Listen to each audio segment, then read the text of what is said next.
वर्णोच्चारण शिक्षा के अंतर्गत 4 वाक्यों पर चर्चा हो चुकी है। तो आज उनका सिंहावलोकन, सिंह शेर के समान अवलोकन, दृष्टिपात करना। जैसे सुना है कि शेर जंगल में जब आगे चलता है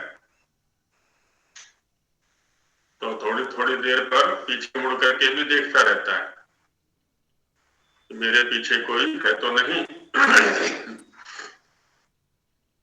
कोई शिकारी अथवा शिकार। वैसे ही हमें भी प्रतिदिन अथवा जब भी अवसर मिले आत्मावलोकन, आत्मविश्लेषण करते रहना चाहिए। जिस माध्यम को लेकर के हम चल रहे हैं, जिस लक्ष्य को लेकर के चल रहे हैं, उसमें कितने आगे बढ़े अथवा पीछे हटे, उन्नति हुई अथवा अवनति हुई, ये स्वयं के स्तर पर, ऋषियों के सानिध्य में और सहपाठियों के साथ मिलकर के ये आत्मचिंतन, आत्मावलोकन सतत चलते रहना चाहिए। ऋषियों ने जो अवकाश की व्यवस्था रखी है मध्य मध्य में, वो भी इसीलिए है कि दैनंदिन रूप से चलने वाले कार्य बंद रहेंगे। इतने दिन में जो हमने यात्रा की, तो इस पड़ाव विशेष पर आकर के, संधि काल में आकर के हम आत्मविश्लेषण कर लें, सिंहावलोकन कर लें। तो ये 4 वाक्य जो हमने किए, इनका सार संक्षेप, प्राथमिकता उनको दी जाएगी जो संस्कृत में प्रस्तुति दे सकते हैं। अपनी कक्षा में यदि कोई संस्कृत में प्रस्तुति दे सकते हैं अथवा संस्कृत में लिख करके लाए हो, उसका वाचन भी कर सकते हैं। तो कोई कक्षा में इस प्रकार के विद्यार्थी हैं, लिखित लाए हो तो जी आचार्य जी। हाँ, तो कौन लाए हैं? बोलो, नाम बोलो पहले। जी आचार्य जी। कौन लाए हैं? नाम बोलो अपना, नाम। आदित्य रानी। आदित्य। हाँ जी। आदित्य श्रावय किं लिखितं लिखितं श्रावयिष्यते अथवा मौखिकं? लिखितं। हाँ, लिखितं श्रावय। क्या लिख करके लाए? सुनाओ। अक्षरः शब्दस्य विनाशः न भवति, नक्षरः यत् शब्दः क्षयं न भवति। अशुव्याप्तौ संघाते च धातुना सरन प्रत्ययेन च अक्षर शब्दः अरचयत्। पूर्वसूत्रे यत् अपठत् तस्य वर्णः विद्यात् जायते। अत्र उपदेशः कथं क्रियते?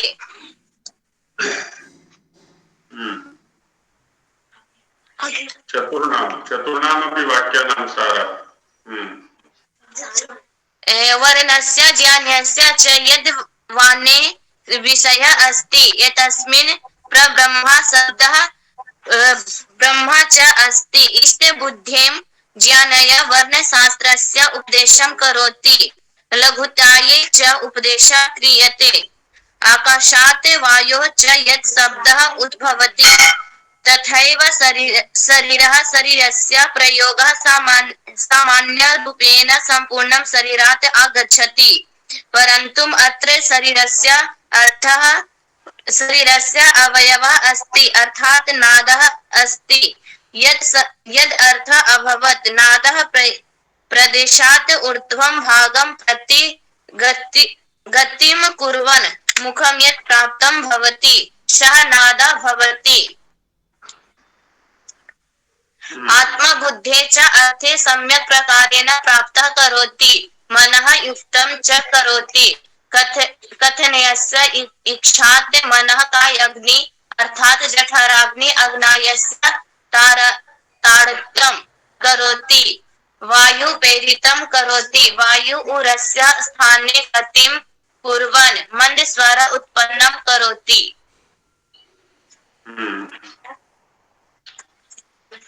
प्रयास किया, इसके लिए बहुत बहुत साधुवाद।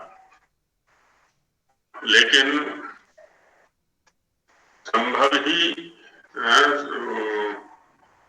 संभव हो कि कोई वाक्य इसमें शुद्ध हो, व्याकरण की दृष्टि से या नियमों की दृष्टि से भाव स्पष्ट हो रहे हैं, लेकिन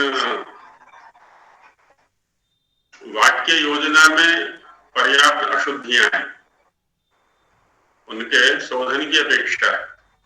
इसी प्रकार लिखते रहो और वहां जो भी ज्येष्ठ बच्चे हैं, अध्यापिकाएं हैं, लिख करके उनको दिखाओ, उनसे परिमार्जन कराओ, उनसे परिष्कार कराओ।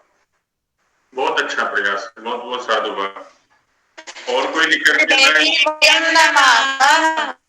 ओम सर्वेभ्यो नमः। अपिवा कुतश्चित् अन्यस्मात् गुरुकुलात् आगताः सन्ति? जी।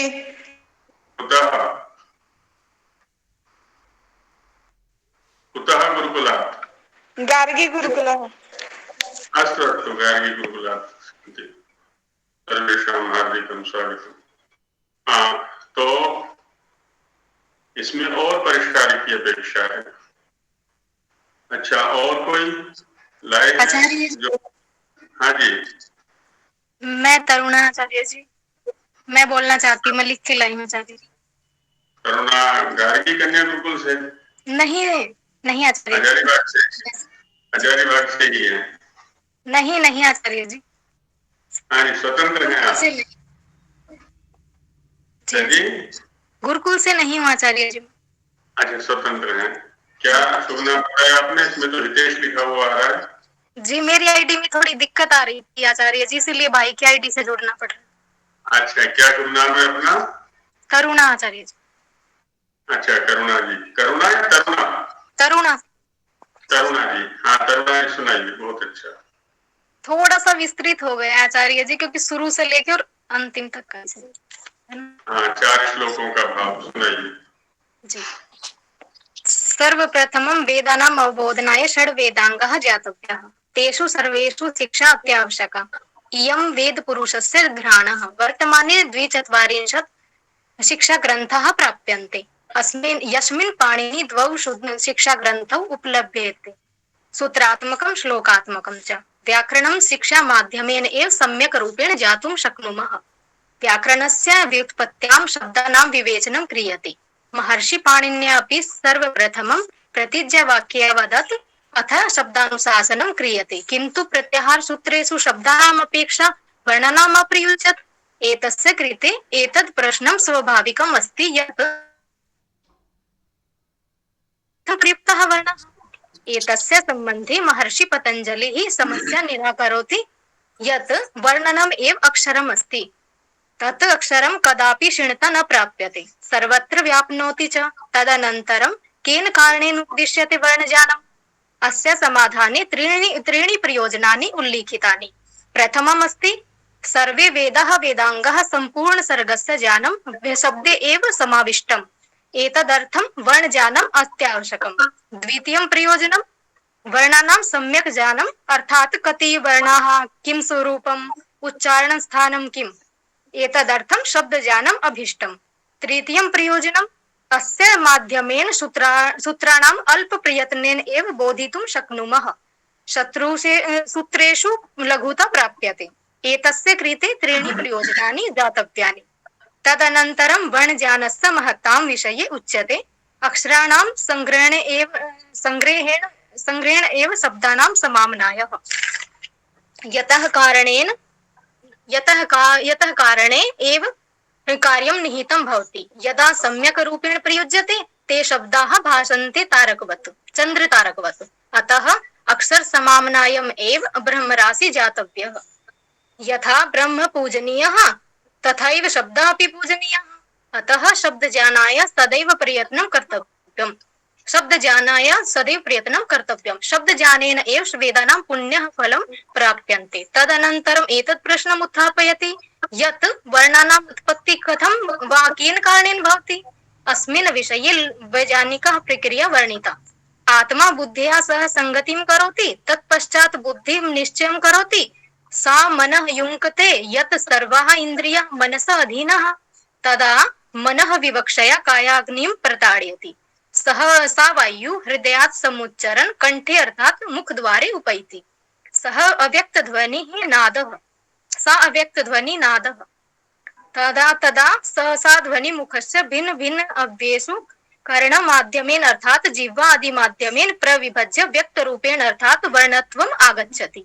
अन्तिमे आकाशवायु माध्यमेन सः शब्दः श्रोता शृणोति। बस इतना ही आचार्य। बहुत सुंदर। पहले की अपेक्षा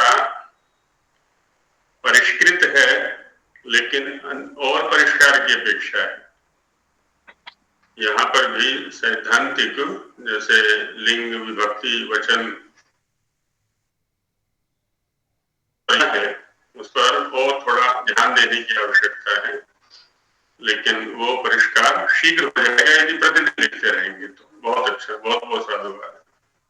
आचार्य जी मैंने प्रथम बार ही लिखा है। वाह वाह वाह, फिर तो बहुत सुंदर, बहुत अच्छा है, बहुत ही अच्छा प्रयास है। आगे लिखेंगे तो और परिष्कार हो जाएगा। आचार्य जी जी, ये जिसने अभी लिखा है ये तरुणा कन्या है और ये रोहतक एमडी यूनिवर्सिटी से एमए कर रही है अभी। वाह वाह, बहुत सुंदर। और संस्कृत में एमए कर रही है अभी, शायद प्रथम वर्ष में है। तो नहीं, हेलो सर, एमए हो चुकी है, अभी बीएड की थी सर। अच्छा बीएड, हाँ हाँ, मुझे स्मृति मिल गई। ये बीएड अभी कर रही है, रोहतक एमडीयू में पढ़ी है। कौन थे आचार्य वहां पर, प्रोफेसर कौन थे तरुणा जी? सुरेंद्र सर थे, सुनीता मैम जी, वीरेंद्र, श्री भगवान सर जी। हाँ, बहुत अच्छे आचार्य हैं सभी लोग। बहुत बहुत सुंदर, बहुत सुंदर, बहुत अच्छा है। ऐसे ही आगे प्रयास करते रहेंगे। अच्छा, और भी इन्होंने साहस किया है लिखने का, या कोई मौखिक सुनाना चाहेंगे इन चारों श्लोकों का भाव संस्कृत में संक्षेप में, केवल सारा जी। संगीत जी माइक खोल रहे हैं। मैंने सिर्फ पहले श्लोक को लिखने का प्रयास किया है। जी बहन जी, सुनाइए। अक्षरम नक्षरम विद्यात् अश्नोतेर्वा अश्नोते सरः अक्षरम वर्णम बाहुः पूर्वसूत्रे किमर्थम उपदिश्यते। तो इसमें जो है कि किमर्थम उपदिश्यते अक्षरम वा वर्णम, भाष्यकारः इति प्रश्नं पृच्छति।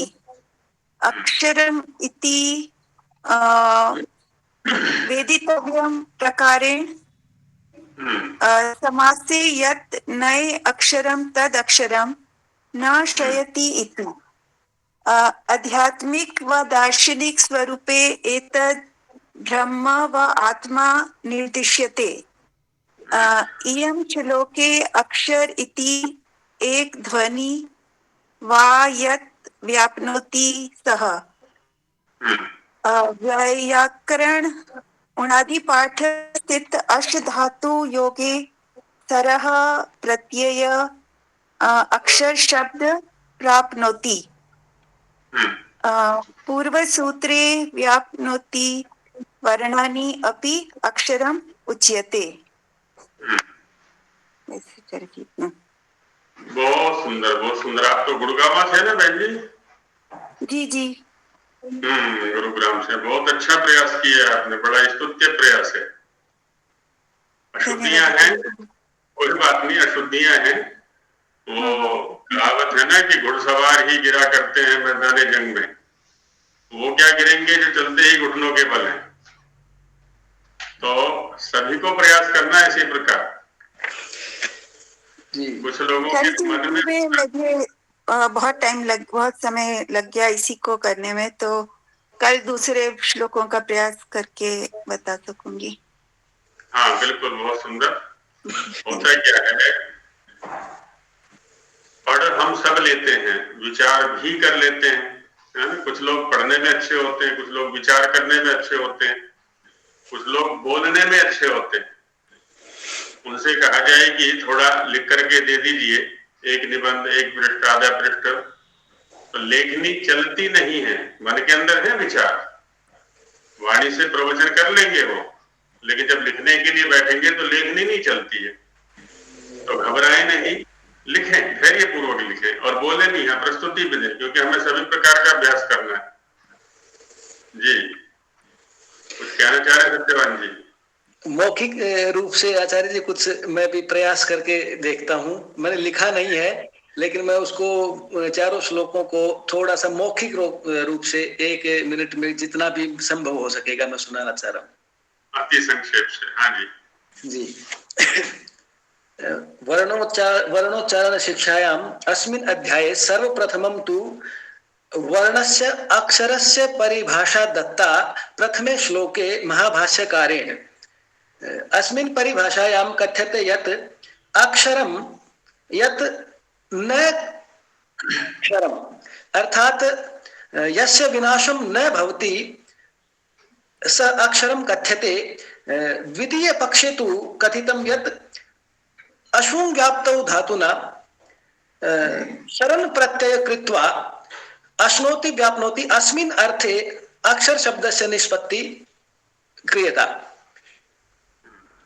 द्वितीय श्लोके तु एतेषां वर्णानाम् एतस्य वर्णस्य अक्षरस्य वा प्रयोगस्य किं प्रयोजनम् अस्ति?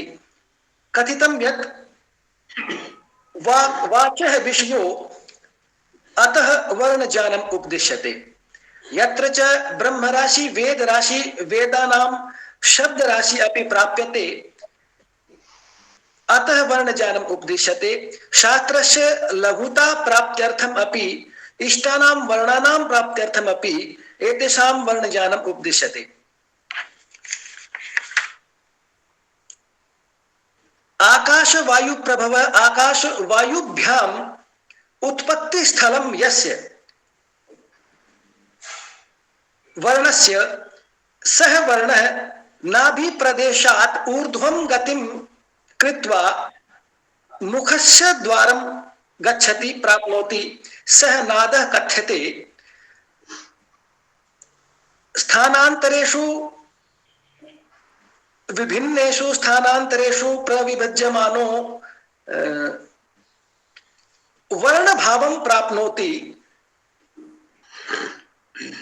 अतः स शब्दः कथ्यते। वक्तुम् इच्छया आत्मा यदा बुद्ध्या अर्थान समेत्य अर्थात अर्थान सम्यक प्रकारेण संगतिं कृत्वा मनः युङ्क्ते सह मनः कायाग्निं जठराग्निं प्रताडयति प्रेरयति सह प्रेरयति मारुतं मारुतं मारुतः तु उरसि हृदयस्थलं गतिं कुर्वन् मंद मंदं मंद्रम स्वरम जनयति अपि। बहुत सुंदर, बहुत अच्छा। हालांकि बस थोड़ा सा अनभ्यास दृष्टिगोचर हो रहा है जी, वो बोलने का अभ्यास नहीं आचार्य जी। बोलने के अवसर कम पड़ते हैं ना, इसलिए जी बोलने का अवसर बराबर रहे तो ये वाक दोष हट जाएंगे धीरे धीरे। बहुत सुंदर। शेष लोग ये ना समझे कि हमें आता नहीं है। अभी जैसे 35 यहाँ पर दिख रहे हैं, 35-36, तो माना कि 5 ने प्रस्तुति दी है, तो 30 लोग ये ना समझे कि हमें आता नहीं, आता है सभी को। और जब एक बार मुख खुलने लगेगा या लेखनी चलने लगेगी तो प्रस्तुति हो जाएगी धीरे धीरे। तो प्रयास करें सभी लोग।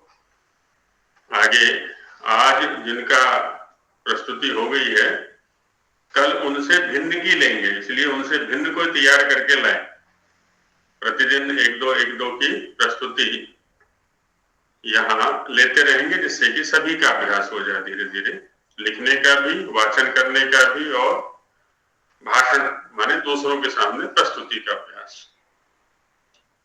विगत 4 श्लोकों में या 4 वाक्यों में किन्हीं की कोई शंकाएं तो नहीं है? कोई पद, कोई वाक्य ऐसा हो जो संदिग्ध हो, समझ में ना आया हो, किन्हीं का कुछ शंका हो तो कह सकते हैं, फिर आगे चलते हैं। जी नहीं है, इसका मतलब ये हुआ, तो आगे बढ़ते हैं। तो वर्ण का स्वरूप, वर्ण ज्ञान के, हाँ जी राकेश जी कुछ कहना चाह रहे हैं? आचार्य जी, ये तदर्थ के जो समास है ना, इसमें थोड़ा सा मुझे कुछ कहना है विचार से। जी बोलिए। तस्मै, इसको ये तस्मै इदम तमर्थम, तो तस्मै इदम अर्थम, अर्थ तदर्थम ऐसे नहीं मतलब है कि वो होगा, फिर ये कि अर्थ का जो है शब्द जो इदम के साथ जोड़ करके, नहीं ऐसा होता है ना, विग्रह हमने किया तस्मै इदम, चतुर्थी से विग्रह किया। हाँ जी। और जब हम इसको समस्त पद के अंदर ले जाएंगे तो वहां मूल जो प्रातिपदिक है उसको रखा जाता है, मूल प्रातिपदिक है तद। आपने यदि समास की सिद्धि की होगी तो वहां एक लौकिक विग्रह होता है, एक अलौकिक। जी तस्मै इदम, ये लौकिक विग्रह, लौकिक विग्रह में जिसका हम लोक में प्रयोग कर सकते हैं, और अलौकिक होता है व्याकरण में प्रयुक्त होने वाला, वहां रखेंगे हम तद अर्थ, ऐसा करके। तो तद का अर्थ के साथ समास हो जाता है, फिर चतुर्थी समास, चतुर्थी तदर्थार्थ बल ही तो सुरक्षित सूत्र के अनुसार। तो समस्त पद में तद शब्द रखा जाएगा, विग्रह वाक्य में तस्मै इसका जो चतुर्थी का प्रयोग है उसको रखते हैं। हाँ, धन्यवाद जी।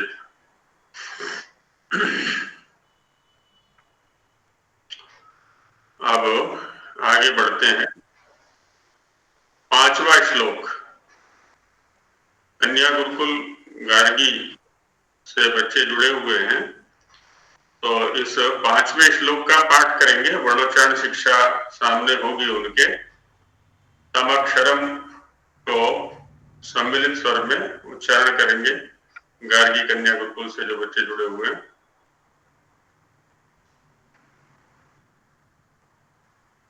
वर्णोच्चारण शिक्षा है।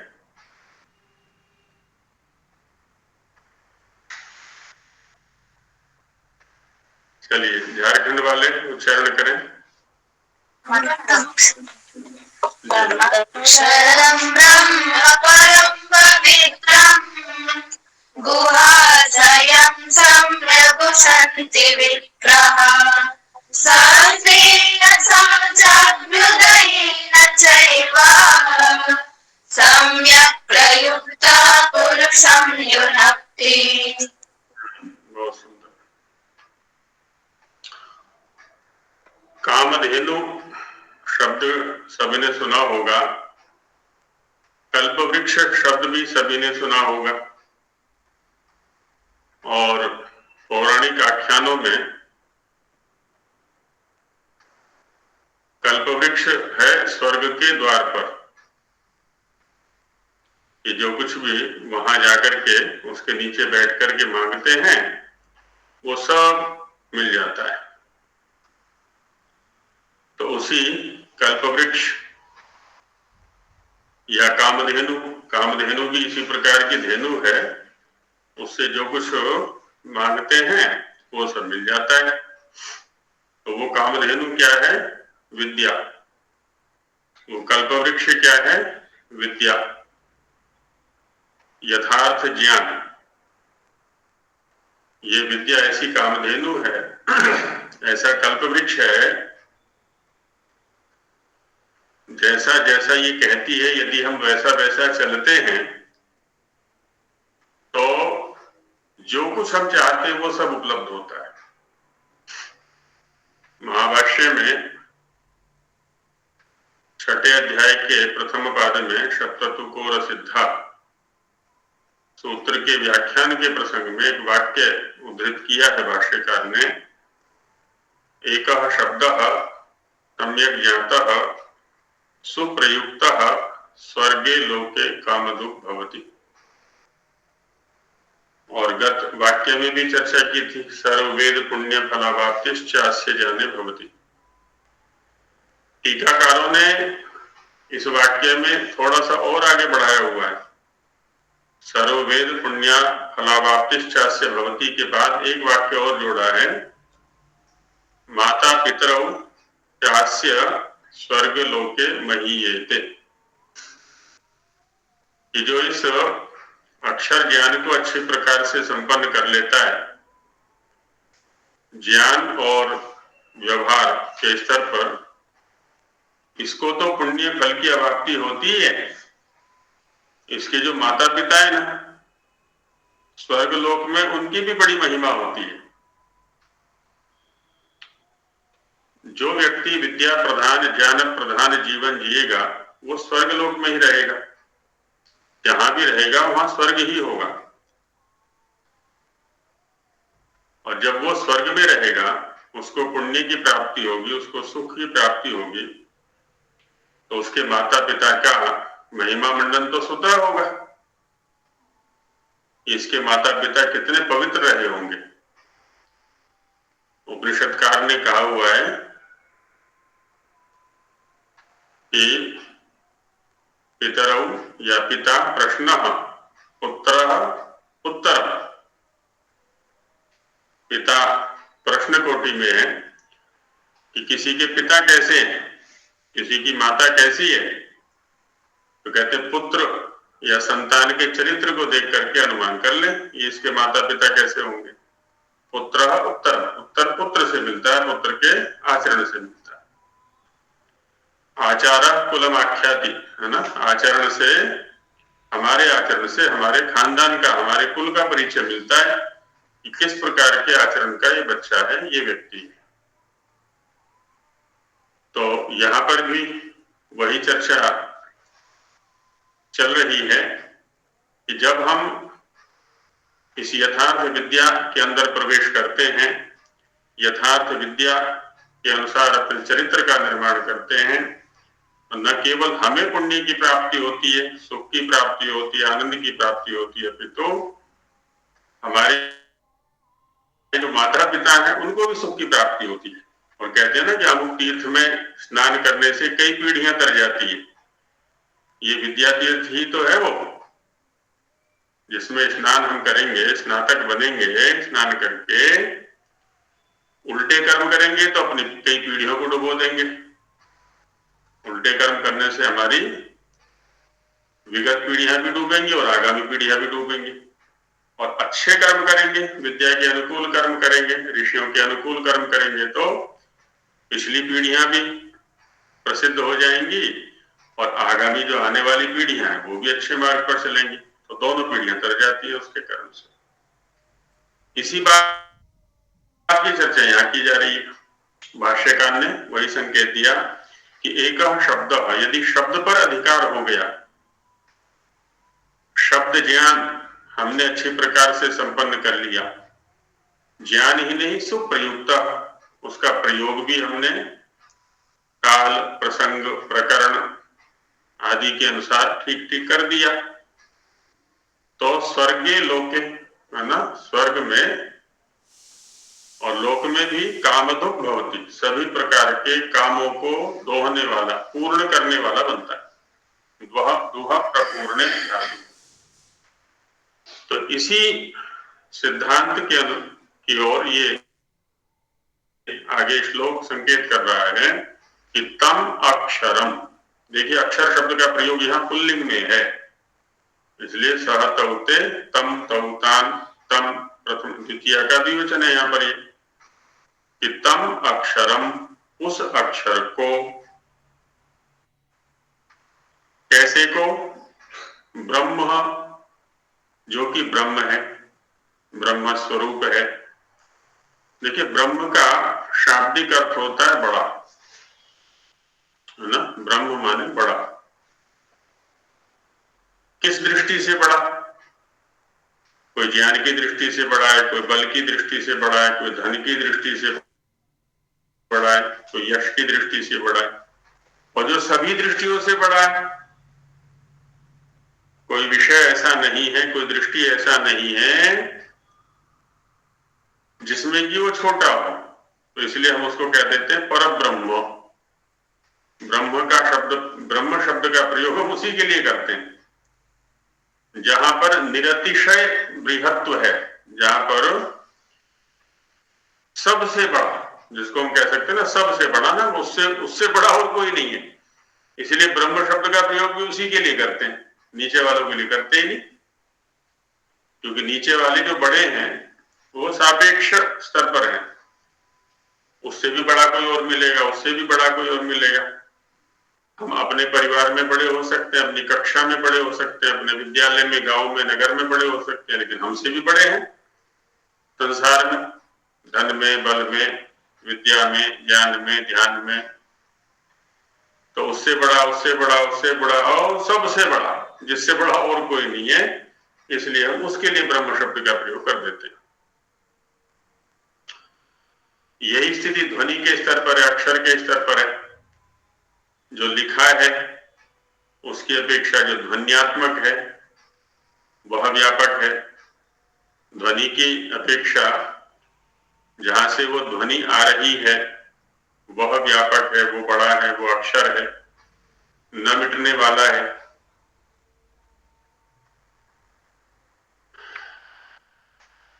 तो उसको ब्रह्म कहा, जहां से सबकी उत्पत्ति हो रही है। ये जो सिद्धांत है थोड़ा पकड़ने में परेशानी करेगा, थोड़ा समय लगेगा इसको, लेकिन हम इस सिद्धांत पर प्रतिदिन चिंतन करें।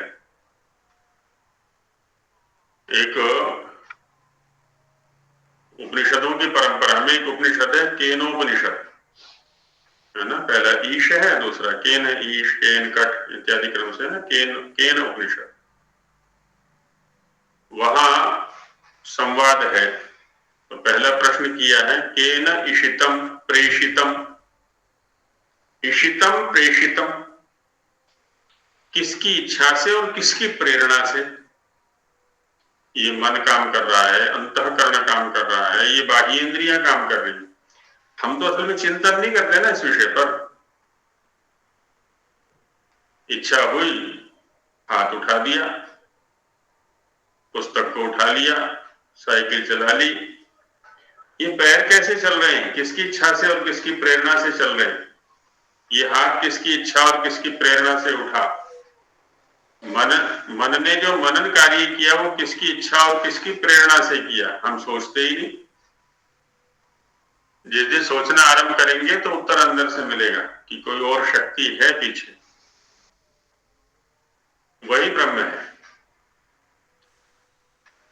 विषयों की अपेक्षा इंद्रिय, इंद्रियों की अपेक्षा बाह्य इंद्रियों की अपेक्षा अंतर इंद्रिय, अंतर इंद्रियों की अपेक्षा वो आत्मा जो चेतन तत्व है पीछे, वहीं से इच्छाएं आ रही हैं और वहीं से प्रेरणाएं आ रही हैं। ये जितने भी जड़ साधन हैं, चाहे वो अंतःकरण है चाहे बाह्यकरण है, और उससे बाहर साइकिल है, हवाई जहाज है, चाहे कुछ भी, मोटर गाड़ी, कुछ भी चल रहा है। तो वैसे ही जब हम शब्दों का उच्चारण करते हैं तो वहां ध्यान दें कि किसकी इच्छा और किसकी प्रेरणा से शब्द निकल निकल के बाहर भाग रहे हैं, और किसकी इच्छा और किसकी प्रेरणा से कान के द्वारा सुने जा रहे हैं। कौन धारण कर रहा है, कौन अर्थ को समझ रहा है। जब हम इस चिंतन को करेंगे, एकांत में बैठ करके इन वाक्यों को सोचेंगे, तो पता चलेगा कि कोई शक्ति है, कोई चेतन सत्ता है जिसकी इच्छा और प्रेरणा, है ना। केन इशितम प्रेषितम, दो शब्दों का प्रयोग है वहां पर। इशितम प्रेषितम, इशितम माने इच्छित, इच्छा से, प्रेषितम माने प्रेरणा से। तो उसी की इच्छा और प्रेरणा से सारा कार्य हो रहा है। उसी बात को यहाँ भी रखा, आत्मा विवक्षया, है ना, उसी की कहने की इच्छा है, तभी ये शब्द वर्ण बाहर निकल के आ रहे हैं। तो यहाँ कहा उसको ब्रह्मो, तम अक्षरम, वह जो अक्षर है उसको, जो कि ब्रह्म है, और क्या है वो, परम पवित्रम। पवित्र करने के बहुत सारे साधन है जी। यहाँ पर वस्त्रों को पवित्र करने के लिए भी बाजार से लेने जाते हैं ना हम, सर्फ कई कंपनियों के हैं, साबुन कई कंपनियों के हैं, लिक्विड रूप में भी हैं, पाउडर रूप में भी हैं, टिक्की के रूप में, न जाने कितने कितने प्रकार है। शरीर के लिए भी है इसी प्रकार से। शरीर को उजला दिखाने के लिए भी फेस पैक अलग है, बॉडी पैक अलग है। ब्यूटी पार्लर वालों के यहाँ जाएंगे तो पता नहीं क्या क्या लाखों का जुगाड़ किया हुआ है। इत्र आ रहे हैं कितने प्रकार के पवित्रता दिखाने के लिए। तो कहते हैं कि इन सभी पवित्र कारक वस्तुओं में जल भी है। मनु महाराज ने भी कुछ साबुन बता रखे हैं पवित्र करने के अलग अलग। मनु महाराज ने साबुन बताए हैं, अद्भिर्गात्राणि शुद्ध्यन्ति, मनः सत्येन शुद्ध्यति, विद्या तपोभ्याम भूतात्मा, बुद्धिर्ज्ञानेन शुद्ध्यति। जैसी मलिनता उसी के अनुसार साबुन का प्रयोग करना पड़ेगा। बाजार में जाते हैं ना, सिर के लिए अलग साबुन है जी, मुख के लिए अलग साबुन है, अन्य शरीर के लिए अलग साबुन है, कुत्तों के लिए अलग साबुन है। तो वैसे यहां पर भी कहा ऋषियों ने कि शरीर की शुद्धि के लिए तो जल है, मन की शुद्धि के लिए सत्याचरण है, आत्मा की शुद्धि के लिए विद्या और तप, ये साबुन है, शोधन के साधन है, और बुद्धि की शुद्धि के लिए ज्ञान है। बुद्धि की मलिनता क्या है? अज्ञान, विपरीत ज्ञान, मिथ्या ज्ञान, ज्ञान का न होना, ये मलिनता है। अब जितना जितना ज्ञान प्राप्त करते रहेंगे, सदज्ञान यथार्थ ज्ञान प्राप्त करते रहेंगे, बुद्धि निर्मल होती चली जाएगी, आचरण में लाते चले जाएंगे विद्या और तप, तो हम एकदम निर्मल होते चले जाते हैं। गीताकार ने भी कहा है, नहीं ज्ञानेन सदृशम पवित्रम इह विद्यते। यह लोके, संसार में ज्ञान के सहित सदृश पवित्र करने का और कोई साधन नहीं है। इसलिए यहां पर कहा परम पवित्रम, पूयते अनेन इति पवित्रम, जिसके द्वारा शुचिता आती है, निर्मलता आती है, मल छट जाते हैं सारे के सारे। तीर्थ भी उसी को कहते हैं, तरंती अनेन इति तीर्थम, जो पार ले जाने का साधन है, भवसागर से पार करने का साधन है, तो वो विद्या है, वह अक्षर है, वह शब्द है, वह ब्रह्म है। ये सभी साधन हैं जिनको हम पढ़ रहे हैं ग्रंथों के अंदर। पहले दिन भी चर्चा हुई थी, अक्षर का प्रतिपादन करने वाले होने से इनको भी अक्षर कह दिया जाता है। तो वो कैसा है जी? परम पवित्र है। परम माने उत्कृष्ट कोटि का, उच्च कोटि का, सुपरलेटिव डिग्री, उससे ऊपर और कोई पवित्रता का साधन है ही नहीं। लेकिन है कहां वो? गुहाशयम, गुहा आशयो यस्य तह गुहाशय। कहते हैं गुहा में रहता है, गुफा में रहता है, छिपा रहता है। गुहु संवरणे धातु से गुहा शब्द बना है, समृद्ध है वो बुद्धि के अंदर। उसको बाह्य जो विषयों का आवरण चढ़ा हुआ है उनको हटाते जाना है। जितनी भी ये शास्त्राध्ययन की परंपरा है, अभ्यास है, वो क्या काम करता है जी? मैल को छांटने का। ऊपर जो चादर, ऊपर जो आवरण, ऊपर जो ढक्कन है ना, उसको हटाने का काम करता है केवल ये। अंदर से निर्मलता आ जाती है।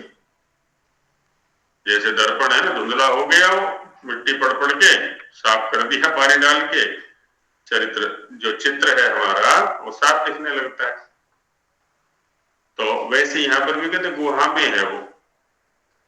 अब गुहा तक तो पहुंचने का प्रयास ही नहीं करते हम, हृदय गुहा कह लें, बुद्धि गुहा कह लें, हम तो इंद्रियों के स्तर पर ही जीते रहते हैं। अपनी क्रियाओं का अध्ययन करके देखें, अधिकतम जो क्रियाएं हैं 99% इंद्रियों के स्तर पर चलती हैं, इंद्रियों को तृप्त करने के लिए चलती हैं, इंद्रियों की डिमांड, इंद्रियों की मांग के अनुसार चलती है। अंदर भी नहीं जा पाते हम, मन का भी प्रयोग नहीं करते, बुद्धि का भी प्रयोग नहीं करते, बहुत कम करते हैं। करेंगे तो ऋषि कोटि में आ जाते हैं, वैज्ञानिक कोटि में आ जाते हैं। तो परम पवित्रम गुहाशयम, ऐसा ये सारे उसकी विशेषताएं बताइए अक्षर की, कि वो ब्रह्म है, वो परम पवित्र है और वो गुहा में रहने वाला। आ शेरते अस्मिन इति आशय, जिसके अंदर रहते हैं ना उसको कहते हैं आशय। जैसे गर्भाशय शब्द का प्रयोग करते हैं हम, जलाशय शब्द का प्रयोग करते हैं, तो जल जिसमें रहता है ना उसको जलाशय। गर्भ माने शिशु, वह जिसमें रहता है उसको गर्भाशय बोल देते हैं, है ना। मलाशय, मल जिसमें रहता है उसको मलाशय बोल देते हैं। तो यहाँ पर आशय क्या है इसका, अक्षर के रहने का स्थान क्या है कि गुहा। बुद्धि गुहा में है वो, हृदय गुहा में है वो, इसलिए वहां कहा था बुद्धिया समेत्यार्थान सम्यक उशंति विप्रा।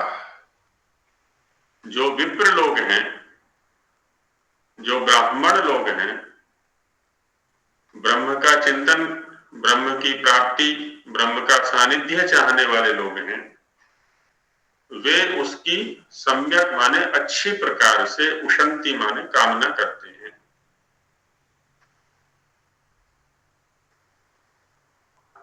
जब शब्दों के प्रकार की चर्चा चल रही थी आरंभ में, नाम आख्यात उपसर्ग निपात, स्वामी जी महाराज ने इसका व्याख्यान किया है कि सामान्य लोग जो होते हैं वो तो निपात रूढ़िवृत्ति में ही प्रयोग किया करते हैं। इस कक्षा में बैठे हुए अनेक विज्ञ लोग भी हैं, है ना, विद्वान लोग भी हैं।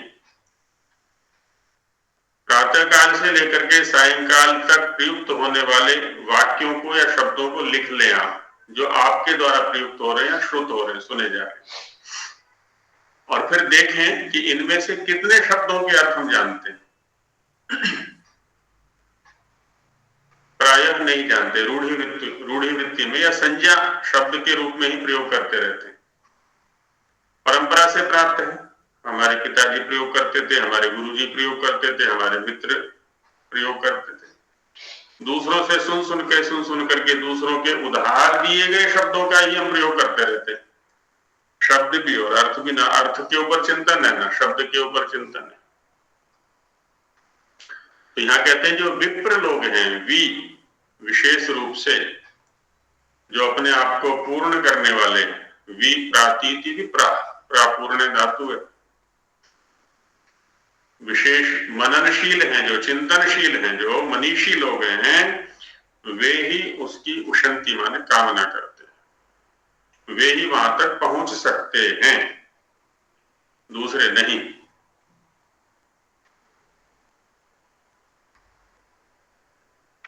तो और जब वे वहां पहुंच जाते हैं, उस शब्द को प्राप्त कर लेते हैं, तो उसका लाभ दिखाते हैं कि सश्रेयसाचाभ्युदयेन चैव, स माने सह अक्षर, पुल्लिंग में प्रयोग अक्षर शब्द का, वह अक्षर, क्योंकि वो परम पवित्र है, वो ब्रह्म है। श्रेयसाच अभ्युदयेन चैव, दो प्रकार का सुख हमें चाहिए, हम सब यत्नशील हैं उसके लिए। हम इस शरीर को भी स्वस्थ रखना चाहते हैं, शरीर से प्राप्त होने वाले जो सुख है उनको भी प्राप्त करना चाहते हैं। शरीर है, मित्र हैं, बंधु बांधव हैं, पति पत्नी हैं, भवन है, आदि आदि सब अभ्युदय के अंतर्गत आ जाते हैं। और इनका आश्रय लेकर के, इनको साधन बना करके हम एक स्थिर सुख को भी प्राप्त करना चाहते हैं, ऐसा सुख जो कभी न मिटे, वह है श्रेयस अथवा निश्रेयस। वैशेषिक दर्शन में भी आया, यतोऽभ्युदय निश्रेयस सिद्धि सधर्म, है ना, जिससे अभ्युदय और निश्रेयस, इहलौकिक और पारलौकिक, व्यावहारिक और पारमार्थिक, दोनों प्रकार के सुखों की प्राप्ति होती है, उसको कहते हैं धर्म। और यदि दोनों ही प्रकार के अधर्मों की, दोनों ही प्रकार के दुखों की प्राप्ति होती है तो उसका नाम है अधर्म। अधर्म से दुखों की प्राप्ति होती है, पुण्य से धर्म की, सुख की प्राप्ति होती है, पाप से दुख की प्राप्ति होती है।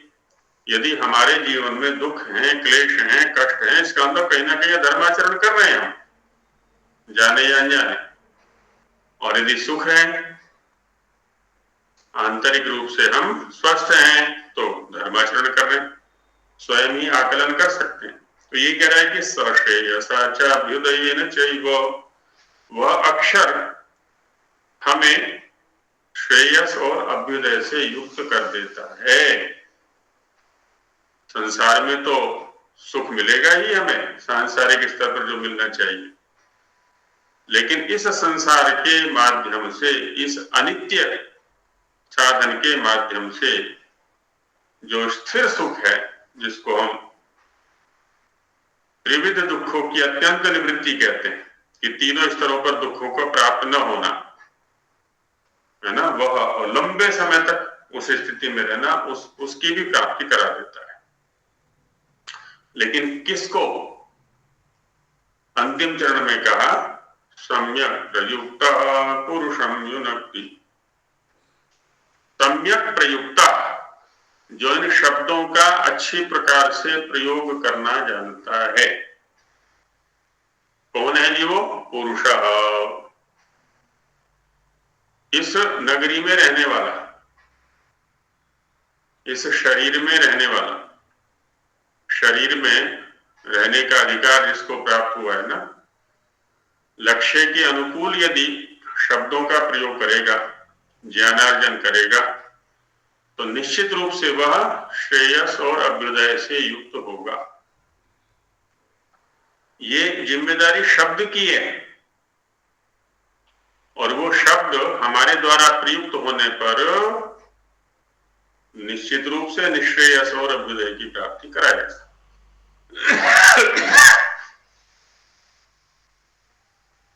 भाष्यकार ने कहा है, नहीं प्रयत्न फलाद व्यतिरेक्ष्य,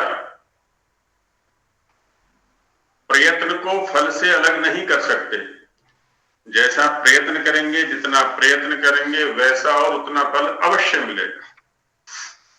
सत प्रयत्न करेंगे तो सत्फल मिलेगा, असत प्रयत्न करेंगे तो असत फल मिलेगा।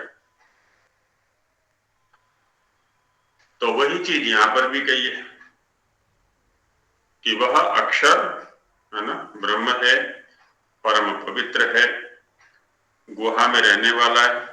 जितना जितना बुद्धि का प्रयोग करेंगे, अब कुछ लोग कहते हैं जी रिकॉर्डिंग उपलब्ध करा दीजिए, कुछ लोग कहते हैं जी पीडीएफ उपलब्ध करा दीजिए।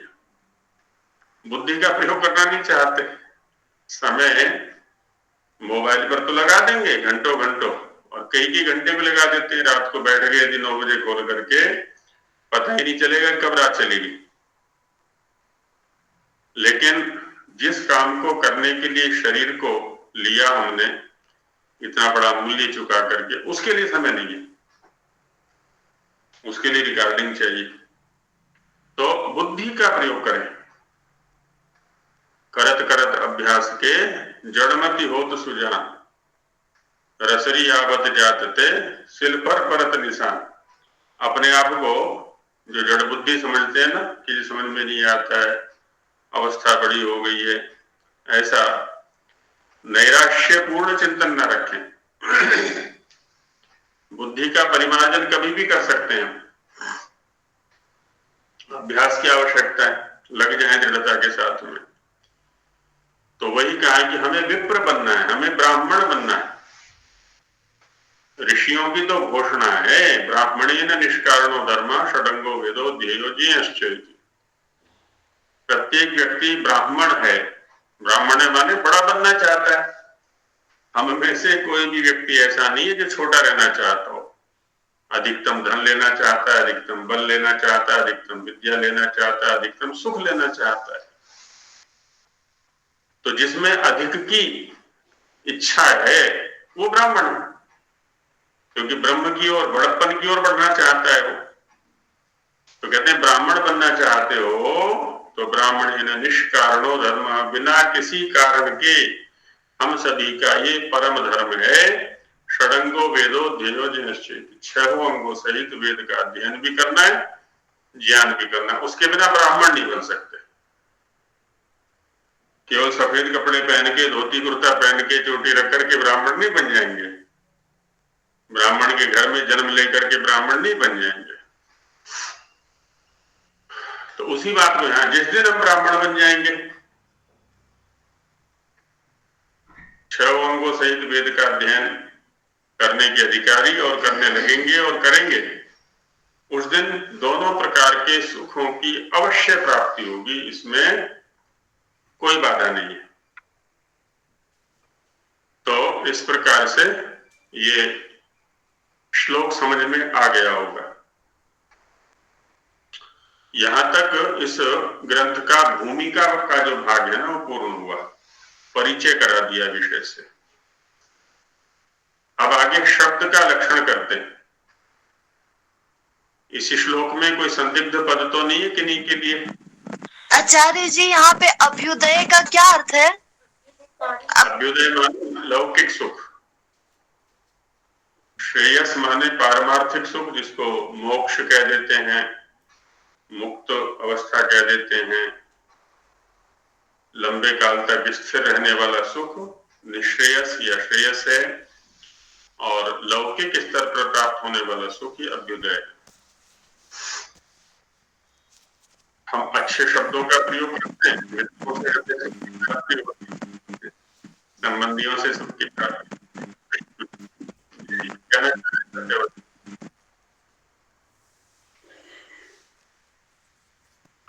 आचार्य जी, में जो तृतीय चरण में इसमें सश्रेयसाचाभ्युदय जो कहा है, जी, स जो पद का प्रयोग ये पुल्लिंग में, ये अक्षर के लिए है। जी बिल्कुल, स अक्षर, स अक्षर है। आपके संपर्क में कहा है ध्वनि आ रही। स अक्षर श्रेय और अभ्युदय का प्रयोग है। श्रेयस के साथ में युनक्ति कर देता है, जोड़ देता है। युनक्ति का मतलब संयुक्त कर देता है, संयुक्त कर देता है। सम्यक प्रयुक्ता, अच्छी प्रकार से प्रयोग किया, ऐसा है। और आपने विप्र की व्युत्पत्ति निरुक्ति बताई, वि उपसर्ग पूर्वेण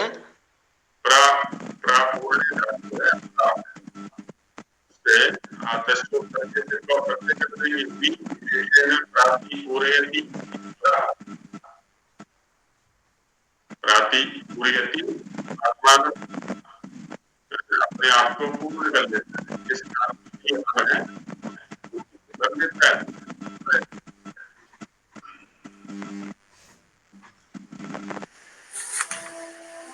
तो ये चिंतन हुआ यहाँ पर। और किन्हीं का कुछ संदिग्ध पद तो नहीं है कोई? तो शब्द के ऊपर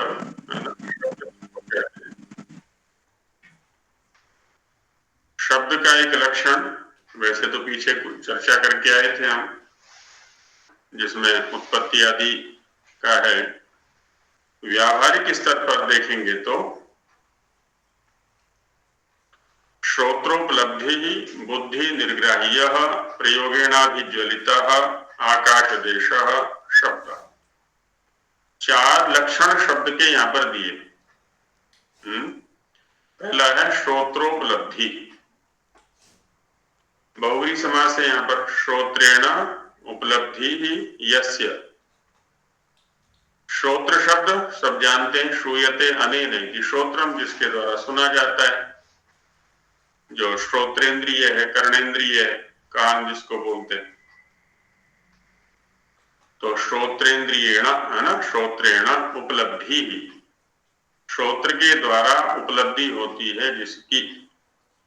और कोई इंद्रिय ऐसा सामर्थ्य नहीं रखता, अन्य किसी इंद्रिय में सामर्थ्य नहीं है कि शब्द जो वक्ता के द्वारा उच्चरित हो रहा है उसको ग्रहण कर सके। केवल कर्णेंद्रिय में या श्रोत्रेंद्रिय में ही सामर्थ्य है कि वो उस उच्चरित शब्द को ग्रहण कर लेता है। तो श्रोत्रोपलब्धि है ना, श्रोत्र के द्वारा उपलब्धि होती है जिसके।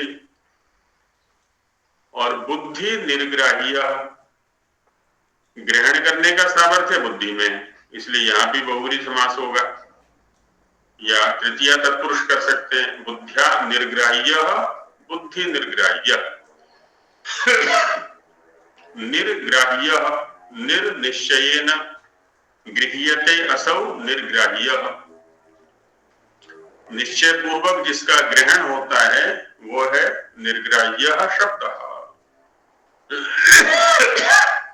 और बुद्धिया निर्ग्राह्य, बुद्धि निर्ग्राह्य, बुद्धि के द्वारा जो निश्चय न ग्रहण करने योग्य है।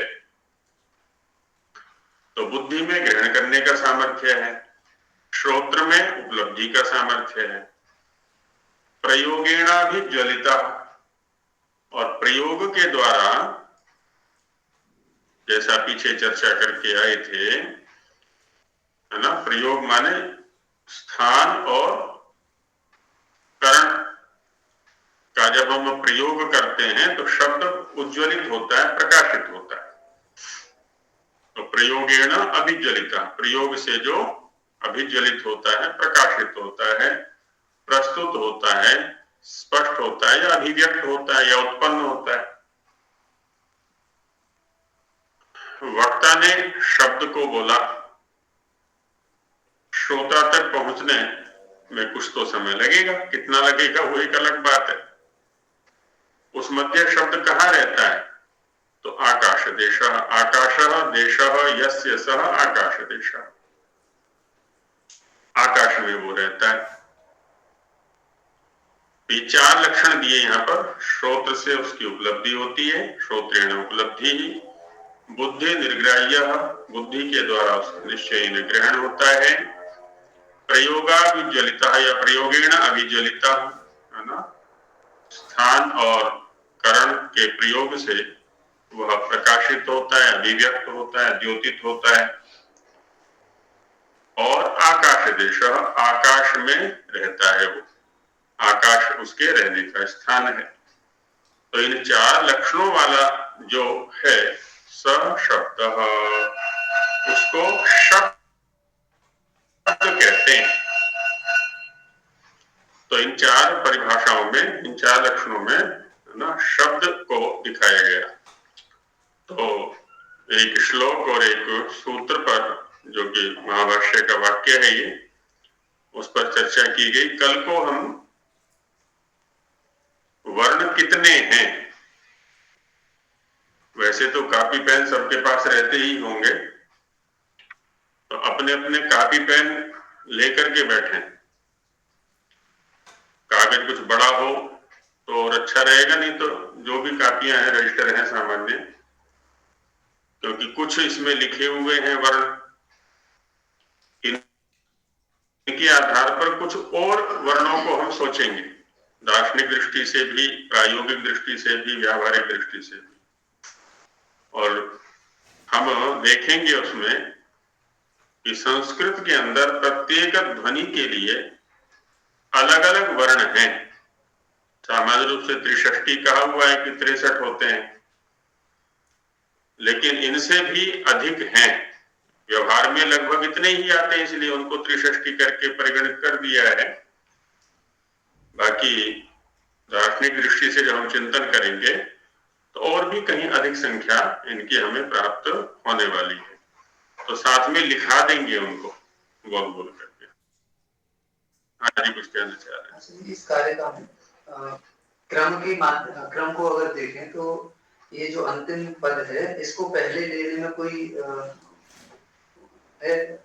होता क्या है, विज्ञापन में भी पहले वस्तु का गुण कीर्तन किया जाता है और बाद में कहते हैं कि आप इसका प्रयोग करेंगे तो तब पता चलेगा। वैसे तो मैंने गुण तो बता दिए, सर्फ के, साबुन के, वस्त्र के, जो भी है ना, विज्ञापन यही होता है। और कि जी मैंने तो सब बता दिए, बाकी आप प्रयोग करेंगे तब पता चलेगा। प्रयोगता को बाद में खड़ा करते हो। तो वैसे यहाँ पर भी यही, अगर ऐसे कर दे तो अनुचित पहले में कर्ता विप्र है। विप्राः तम अक्षरम ब्रह्म परम पवित्रम गुहाशयम सम्यक उषन्ति।